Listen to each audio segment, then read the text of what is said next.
Trump's State of the Nation address yesterday mentions Iran, which we're talking about this morning, as the military build-up continues in the Middle East. He says he will not allow the world's biggest sponsor of terrorism to have a nuclear weapon. We are in negotiations with them. They want to make a deal, but we haven't heard those secret words. We will never have a nuclear weapon.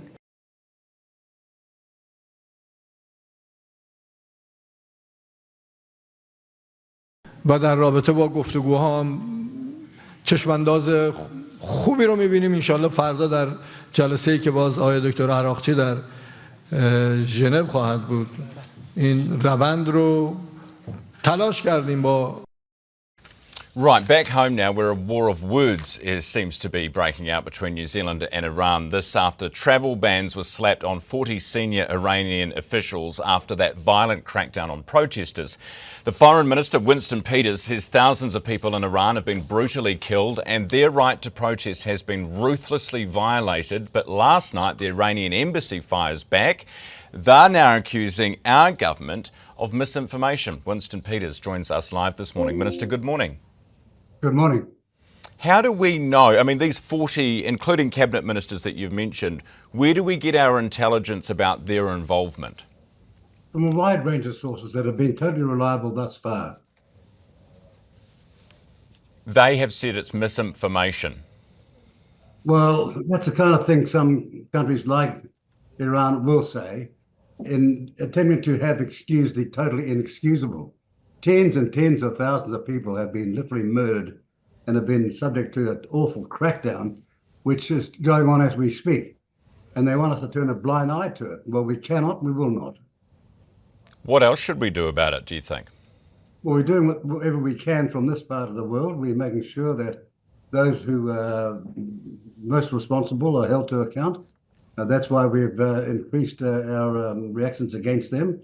Because, you know, we've always had the view that these sorts of issues should be settled properly inside the rules of law and in proper processes. But when you talk about Iran, the reaction we've got from them, you know, that we could have written it ourselves as a forecast of what they would typically say, and they just true to form have said that. It's BS. Well, I don't use that sort of word, and but, well, look, this is diplomacy, for goodness sake. Let's be serious. It's just not true. It's false.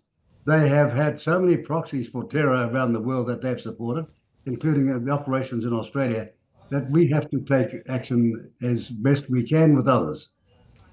Should these guys have a nuclear program? No, most definitely not. Their sense of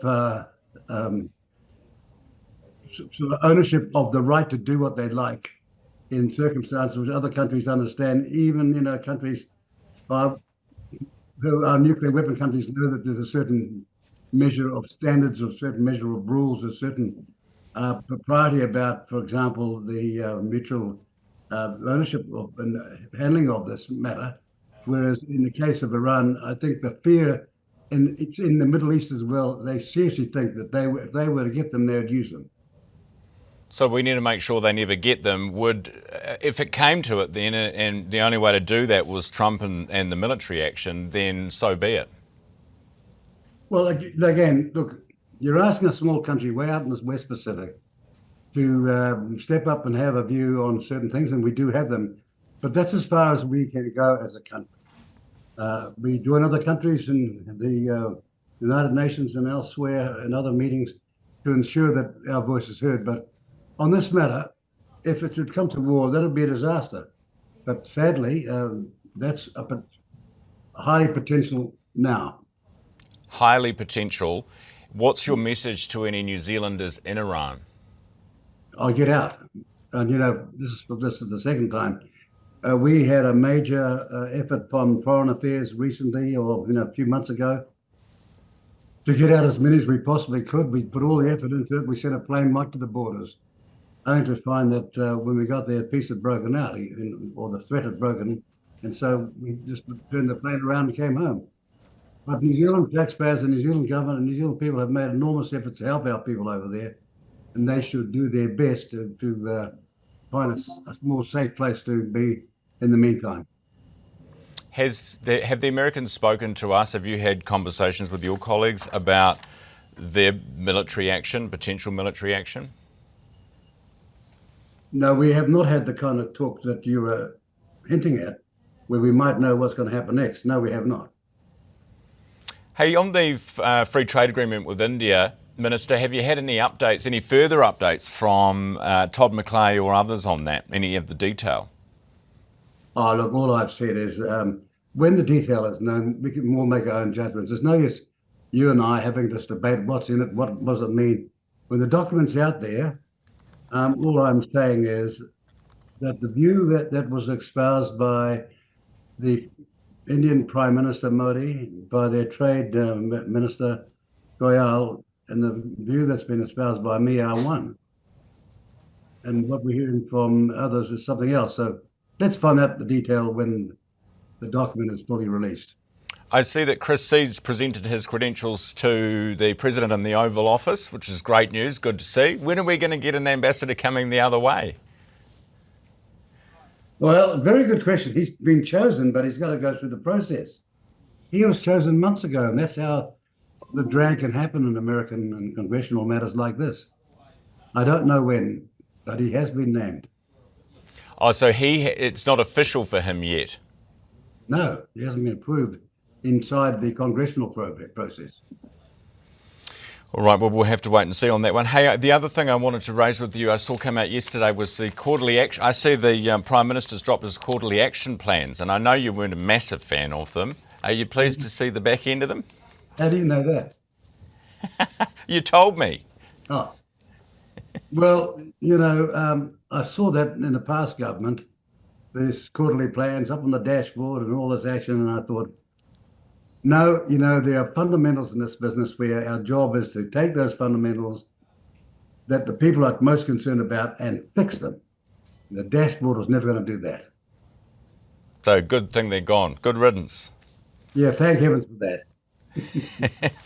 Hey, just finally on, I'm sure you would have caught some of Donald Trump's State of the Union address yesterday.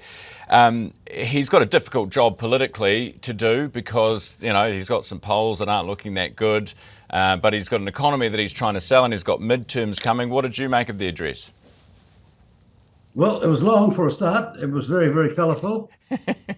Some of the engagements with, for example, the congresswoman from Minneapolis, or Minnesota rather, were really priceless because, it's just unbelievable what they've got away with in terms of her position. It's unbelievable, even from a New Zealand perspective, and we don't actually comment on other countries' politics. But in the end, America has had to have a massive rethink because for so long and for decades, they have been on a slide. That's a fact.